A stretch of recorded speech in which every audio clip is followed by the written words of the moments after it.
क्या आपने कभी सोचा है हम इस अनंत ब्रह्मांड में कहाँ फिट होते हैं? क्या हम सब अलग अलग हैं या किसी एक बड़े सत्य का हिस्सा? आज हम सब टेक्नोलॉजी के थ्रू कनेक्टेड हैं, पर दिलों में फासला क्यों है? स्टेटस, क्या यही है हमारी पहचान? या हम सब एक ही शरीर के अलग अलग अंग हैं, एक ऐसे शरीर के जो भगवान का स्वयं रूप है। नमस्ते।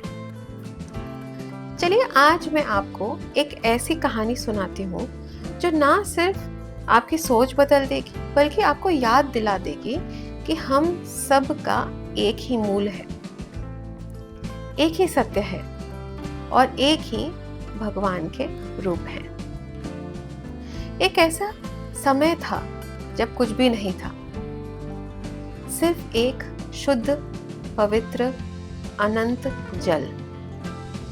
उसी में था विराट पुरुष जो अंड रूप में एक कॉस्मिक गर्भ में सुषुप्त अवस्था में था। हजारों देव युगों तक वो सोए रहे, लेकिन उनकी नींद में भी पूरा ब्रह्मांड था, अनमैनिफेस्टेड फॉर्म में, जैसे एक माँ के गर्भ में बच्चा हो। ये अवस्था सृष्टि का दिव्य गर्भ धारण का था। एक ऐसा समय जब ज्ञान, कर्म और आत्मशक्ति जैसे मूल तत्व एक महाशक्ति में परिपक्व हो रहे थे। जैसे जैसे यह आध्यात्मिक चक्र आगे बढ़ा, विराट पुरुष का विकास शुरू हुआ, जो कि विश्व की आत्मा के रूप में प्रकट हुए। एक ऐसे स्वरूप में जो आने वाले समय में भौतिक और आध्यात्मिक जगतों को जन्म देने वाले थे।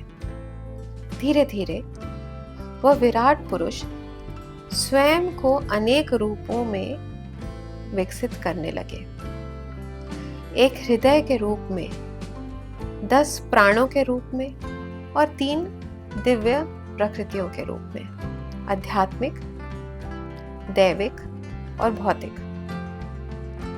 ये विश्व रूपी पुरुष जो कि परमात्मा का प्रथम अवतार थे, समस्त सृष्टि की आत्मा बन गए। उनके अंदर ही सभी जीवों का प्रतिबिंब था, एक ऐसा सूक्ष्म और गहराई भरा जो पूरे ब्रह्मांड की चेतना से बना था।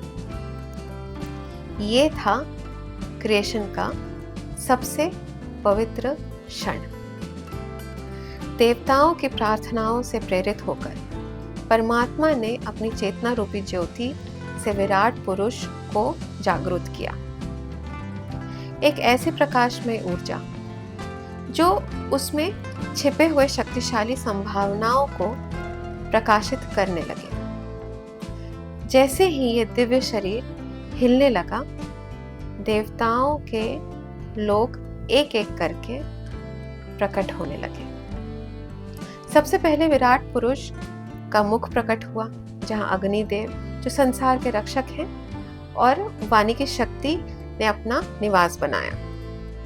इसी के माध्यम से प्राणियों को बोलने और संवाद करने की क्षमता मिली। इसके बाद तालु पैलेट का निर्माण हुआ, जहां जल के देवता वरुण का निवास हुआ, जिससे जीवों में स्वाद की अनुभूति संभव हुई। फिर नाग प्रकट हुए, जिसमें अश्विनी कुमारों का प्रवेश हुआ। वे देवता जो प्राण और सुगंध की शक्ति देते हैं। विराट पुरुष का दिव्य स्वरूप प्रकट होता गया। फिर प्रकट हुई आंखें, जहां सूर्य देव का वास हुआ, जिन्होंने दृष्टि दी, जिसके माध्यम से प्राणी रूप का ज्ञान प्राप्त करते हैं। फिर त्वचा, स्किन का विकास हुआ, जिसमें वायुदेव ने प्रवेश किया, जिन्होंने स्पर्श का ज्ञान दिया। उसके बाद कान प्रकट हुए, जहां दिशाओं के देवता विराजमान हुए, जिनके द्वारा प्राणी शब्द को सुन पाते हैं। विराट पुरुष के रोम, बॉडी हेयर, वो आए जो कि औषधियों के निवास बन गए, जीवन के पोषण और आरोग्य के चक्र को आगे बढ़ाते हुए। फिर हाथ प्रकट हुए जहां इंद्रदेव, देवताओं के राजा विराजमान हुए, जिन्होंने पकड़ने और छोड़ने की शक्ति प्रदान की। इसके बाद चरण, फीट प्रकट हुए, जहां स्वयं विष्णु भगवान ने निवास किया। चलने की, अपनी गति से कर्म पथ पर बढ़ने की क्षमता दी। बुद्धि, इंटेलेक्ट का उदय हुआ, जिसमें ब्रह्मा जी ने प्रवेश किया और विवेक, ज्ञान और समझ दी। हृदय, चंद्रदेव का निवास बना, जहां से भावनाएं, संकल्प और संशयों का निर्माण हुआ। अहंकार, इंडिविजुअलिटी का रूप प्रकट हुआ, जहां रुद्र ने अपना स्थान लिया, जो परिवर्तन के देवता हैं और जीवों को उनके कर्म और कर्तव्य की ओर ले जाते हैं। आखिर में चेतना, कॉन्शियसनेस का उदय हुआ, जिसमें पुनः ब्रह्म जी ने दिव्य चेतना का संकल्प दिया, जो हर जीव को उसकी आध्यात्मिक सत्ता से जोड़ती है। इस विराट पुरुष के दिव्य शरीर से ही पूरा सृष्टि तत्व प्रकट हुआ। उनका सर स्वर्गलोक बना, चरण से पृथ्वी का जन्म हुआ और नाभि से आकाश का विकास हुआ। इन्हीं लोकों में देवता, मानव और प्रेत योनि के जीव 3 गुणों सत्व, रजस और तमस के अनुसार अपने अपने रूप में स्थापित हुए। सिर्फ ब्रह्मांड ही नहीं, मानव समाज भी विराट पुरुष से ही निकला। ब्राह्मण उनका मुख, जो ज्ञान और धर्म का मूल है। क्षत्रिय उनके बाहु, जो रक्षा और शक्ति का रूप है। वैश्य उनकी जांघों से निकले, जो अर्थव्यवस्था के आधार है। शूद्र उनके चरण, जो सेवा, दया और समर्पण के प्रतीक हैं। हर वर्ण का निर्माण एक विशेष कर्तव्य के लिए हुआ, ताकि समाज में समन्वय और संतुलन बना रहे। सभी वर्णों का अंतिम लक्ष्य एक ही है, भगवान श्री हरि की पूजा और उनकी सेवा, भक्ति। ये कॉस्मिक व्यवस्था, जिसमें काल, टाइम, कर्म और दिव्य शक्ति का समन्वेश है, वास्तव में भगवान के योग माया की लीला है, जो पूरी तरह समझना मनुष्य के बुद्धि के परे है।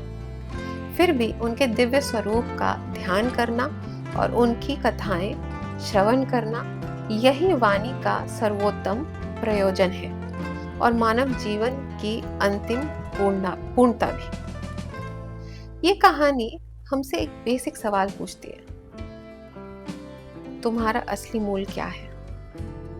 विराट पुरुष का प्रकट होना सिर्फ एक प्राचीन कथा नहीं, बल्कि गहरा सत्य है जो अनंत काल तक गूंजता रहेगा।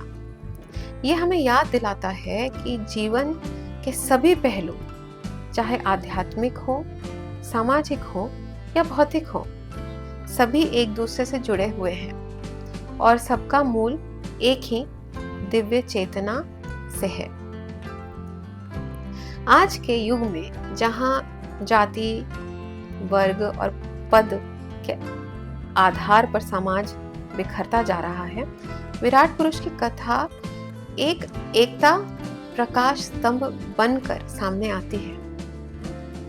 जैसे विराट शरीर के हर अंग से एक अपना महत्व है, वैसे ही समाज के हर व्यक्ति का भी एक दिव्य और आवश्यक योगदान है।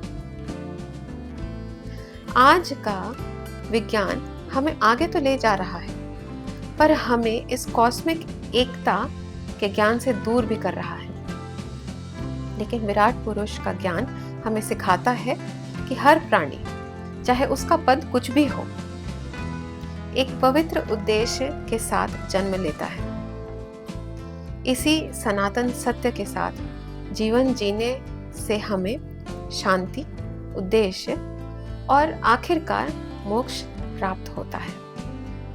हमें विराट पुरुष याद दिलाते हैं कि सब कुछ एक ही दिव्य चेतना का अंग है।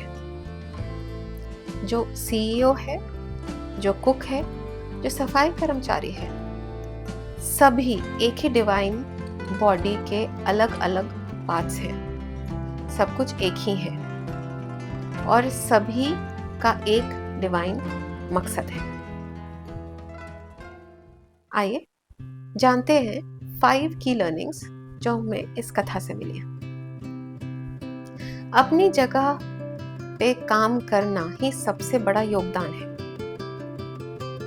कास्ट सिस्टम से ज्यादा जरूरी है कंट्रीब्यूशन और कैरेक्टर। सभी ब्लेसिंग्स एक डिवाइन सोर्स से आए हैं, कोई अलग नहीं है। रेस्पेक्ट करिए सभी रोल्स की, चाहे वो कितना ही छोटा या बड़ा हो। आत्मा के रूप में सब एक ही भगवान का प्रकाश है। और अब it's time for the Krishna moment, the miracle in the story. As Rishi Maitreya is narrating the manifestation of Virat Purush, Vidurji, who had spent his whole life trying to understand dharma, duty, and the difference between high and low.